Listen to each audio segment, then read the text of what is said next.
All of us farmers have officially fucked around, and we have officially found the fuck out now, guys. Crop farmer Michael Slattery of Maribel says it's becoming more and more challenging to profitably operate his farm. He says spending more on diesel fuel is impacting him negatively. This is putting us behind the 8 ball. You don't like it, but there's not much you can do about it. I'm an average-sized farmer, but that's more than $2,000 out of my pocket that I will have to pay for diesel fuel than what I have paid on average the previous 3 years. You don't know what the market's going to be, but in all probability, if you look at your futures market, and I'm already running negative, net loss. So this is just eating further into your equity. The ditches are basically empty.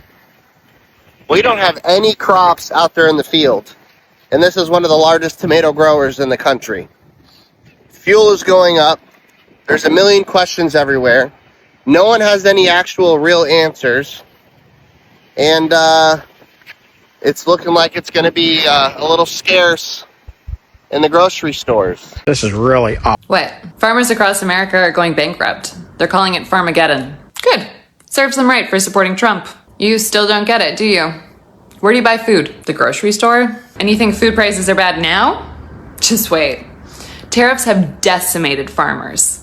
What do you think happens when you start ridiculous trade wars with other countries? They get mad? Yeah, understatement. China's the world's top soybean buyer, and soybeans alone brought in $13 billion for American farmers last year. Now those sales, almost all gone. Yikes. And that's not all. These immigration crackdowns, some farms lost 100% of their workers, all kidnapped by ICE. Now, how do you pick food without workers? You can't. It's rotting in the field. Whoa. Plus, seeds, feeds, machinery, potash, pesticides, all more expensive than ever before. Then you add on high interest rates, and what do you get? Farmageddon? Bingo.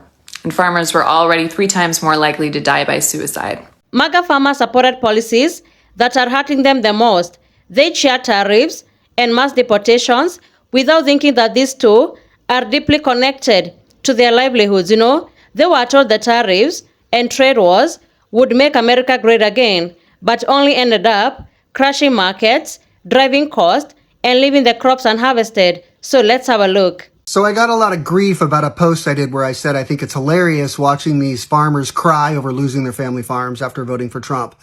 And I guess hilarious is the wrong word. It's more cathartic to see MAGA voters have to suffer through Trump's policies like the rest of us. Because, come on, they had to get bailed out Trump's first term. They should have learned then. He did a tariff war with China, and there was a farmer bailout. Anyone remember that? And then they voted for him again in 2020, and they voted for him again in 2024, and here we are, a bunch of them are losing their farms. But guess what? They're not losing their farms. Trump is going to do another farmer bailout. He's going to spend between $10 and $50 billion to bail these farmers out. And what does that even mean? They're still going to have to pay a lot for all their equipment because of the tariff wars. And because of the tariff wars, now China is buying all their soybeans from Argentina. Are they going to start growing different crops? How's he going to find people to buy these crops that want to pay the tariffs for it? Or is he just going to bail them out every single year? When I say it's hilarious, what I mean is I want these people to suffer for voting for Trump. So they learn that the Republican Party doesn't care about anyone that's not a billionaire. They don't. All they care about is tax cuts for the rich. Look at this government shutdown. They want to cut off health care to millions of Americans to give billionaires a tax cut they don't even need. Trump is not your friend unless you're a billionaire. Period. When I saw the new fertilizer price, I'm like, holy crap. And this is why voting matters. The farmers are just taking another hit. So if it's not the tariff wars, it's now the war in Iran. So farmers are now having to have to deal not only with the price of gas going up because their equipment runs on diesel, they also have to deal with the fertilizer shortage. So let's talk about the diesel first. So because of the war in Iran, oil and liquid natural gas are trapped in the Strait of Hormuz, right? So global oil prices are going up. We all know this. So farmers are paying way more just to fuel up their equipment than they normally would. But the problem with farmers is that they have to sell their goods to big companies, okay? We allow these monopolies to take place. Farmers don't have too many options, and the big companies will not pay more for the goods the farmers are selling them. So the farmers have to eat that cost of diesel. So they have to make less money because the diesel has gone up. But now, with the Strait of Hormuz being closed, fertilizer is an issue. If y'all don't know, the bulk of our fertilizer in the United States comes from Canada. But it's just the bulk. It's not all of it.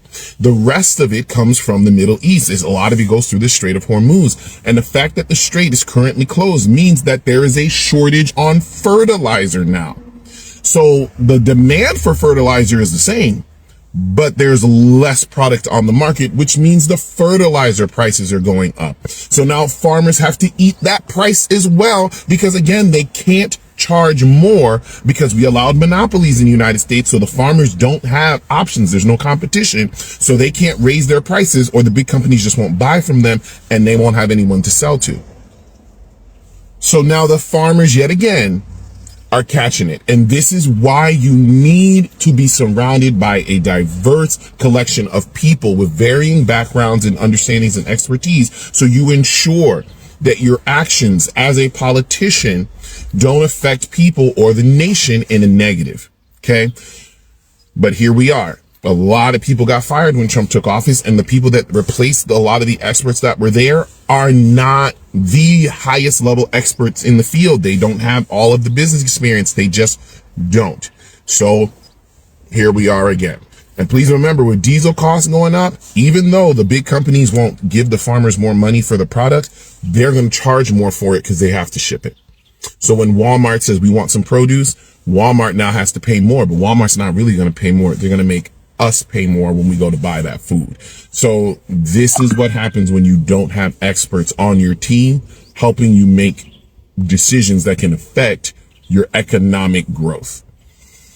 Y'all have a good day. I'm afraid I have bad news for all the farmers that voted for Donald Trump, many of them a third time. This is specifically for the cattle farmers.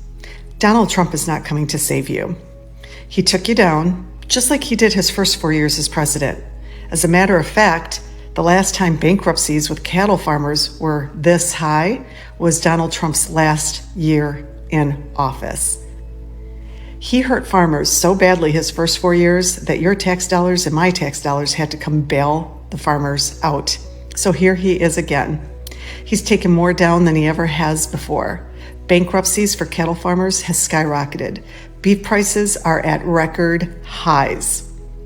And now, as consumers, what we're having to deal with is quality of beef issues, because Donald Trump's administration laid off a shit ton of regulators that enforce food quality safety. They're using meat fillers that are like a consistency of pate. There's tumors and cysts that are making it into the beef through the food processing plants. This is the kind of stuff that happens when you have a reduction in regulators. Seeing a lot of cattle farmers and farmers in general online crying today. And I'm sorry to tell you, but I think the United States government is trying to bankrupt farmers. I think they're trying to bankrupt farmers because you all won't be able to pay your note, because you're not going to be able to sell that cattle like you did last year. You're not selling any soybean because China has went to a totally different market, but you still owe your bank notes. I think they are intentionally trying to bankrupt you so that they can come and purchase your farms from the banks. When the banks say, give us our money, we don't care what's happening in the... What your problem was, you wanted to own the libs instead of owning your farm. You voted for hate instead of voting to keep your farm. My reality is, even if you make it out of this with your farm, when the elections come next year, you're still going to vote for the same thing, because you're only concerned with how things affect you. To hell with the rest of us. Thoughts and prayers. Let's see how farmers in Ohio are doing right now. Which one really stands out as the biggest concern on your farm? Well, they're all important this year, but unfortunately right now, fuel is really, it's costing us about $1,500 of cash per day to run 2 tractors. That's a lot.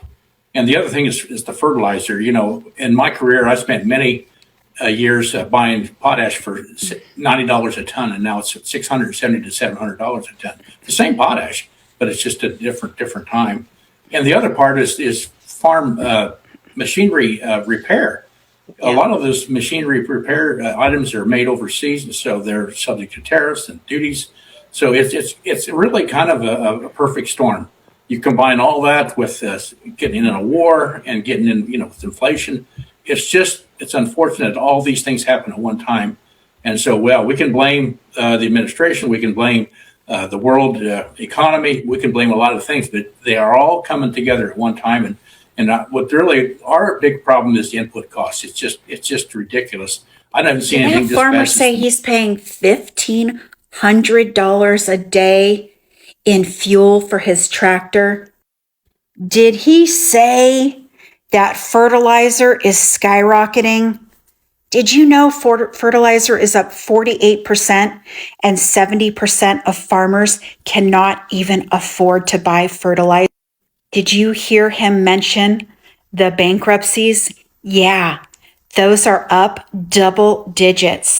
Farmer suicide.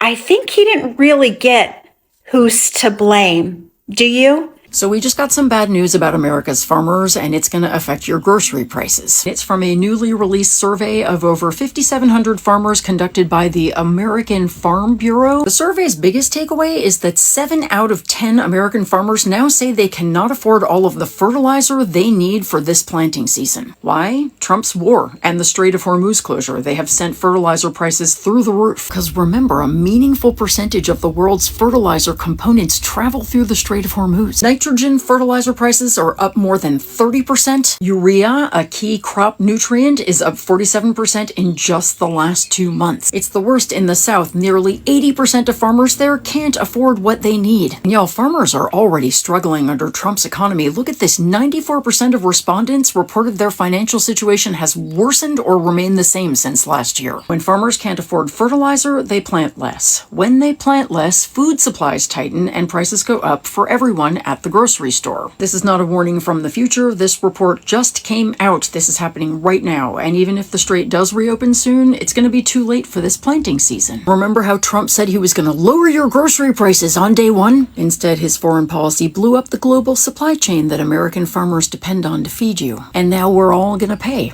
literally. You know, with the Strait of Hormuz being closed, there's going to be a shortage of fertilizers.